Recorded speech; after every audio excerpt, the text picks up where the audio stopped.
Part 3 of the fasting series. So let's dissect what is an absolute fast. I mentioned the word absolute fast when I was sharing about the story of Queen Esther when she engaged in fasting for 3 days. So the story is found in Esther chapter 4, right? So we're reading from verse 16 where Esther says to the message she was sending to Mordecai, "Go, gather all the Jews who are in Susa and fast for me.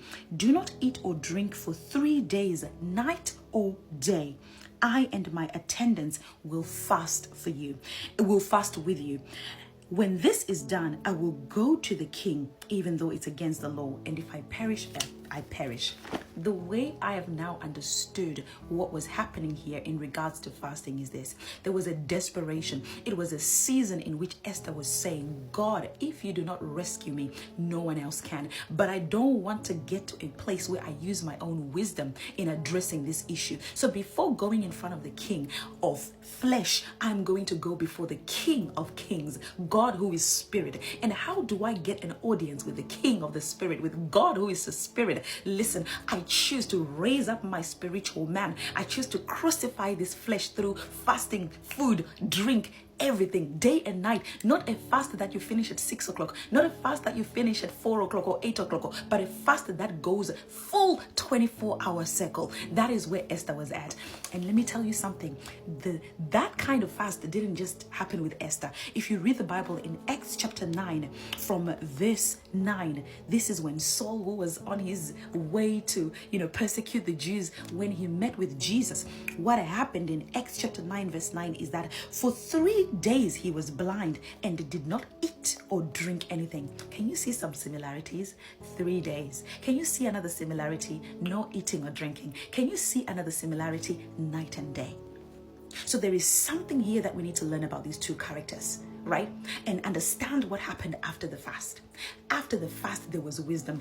Esther approached the king in a way that to the human brain makes no sense. Imagine, you think the moment she now wants to go and approach the king, what she will do, right, if you continue reading in Esther chapter 5, is like she'll just go to the king and say, "Please, king, help me," after praying. No, God gave her uncommon wisdom and favor. She said to the king, "Hi, king, everything is okay. I'm just inviting you for a meal."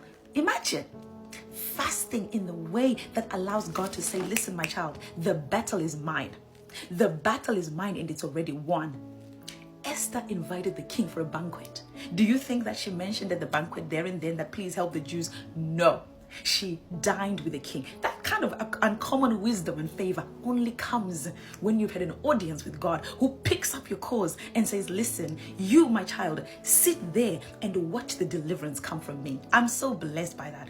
And then when you look at Acts chapter 9, after Saul, now Paul, had done the 3-day fast like this, what happened? Listen, think of who wrote most of these things, these letters of the Bible in the New Testament. It is Paul. So again, uncommon favor, uncommon wisdom, ability to trample upon scorpions and lions. Think of the persecution that he was under, he faced, yet he was bold in his confession. So my friends, I'm encouraging you to understand an Esther fast as a life-changing fast. This ministry was rooted in that. I remember when my cousin spoke to me and said, when I called her in distress, before I was even thinking I would ever share anything because I was a mess, and she was like, "We're going to fast for 3 days. We're going to do an Esther fast." I was like, "What is that?" She was like, "Yeah, we're going to go 72. I'm like, 70 what? And I'm like, I was so used to a fast where, I just do a cute, maybe 8 o'clock to 4 o'clock, and I'm so pleased that I fasted. But I'm so grateful that that happened because I've never been the same again. If you want your life to be transformed, give God that test to say, "God, I bring my inner man before you. You, Lord, speak to this inner man, transform it." This is a prayer. This is a fast for deliverance. If you fast it this way, deliverance, listen, comes out of God's hand into your life. Not because we need to manipulate the hand of God, but it's a desperation.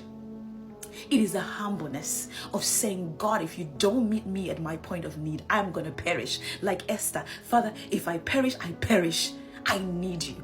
So it's not about trying to create this routine of thinking and feeling good about yourself. Like, "Oh, I fasted for 3 days and 3 nights and I didn't do anything." It is a desperation. It is a hunger. God sees the heart of someone who's crying out to him and saying, "God, like Esther, if I perish, I perish. But I come to you. I'd rather perish in you than be in myself." You understand? So an Esther fast is you removing food, drink, day and night. And it is a life that causes a life transforming change.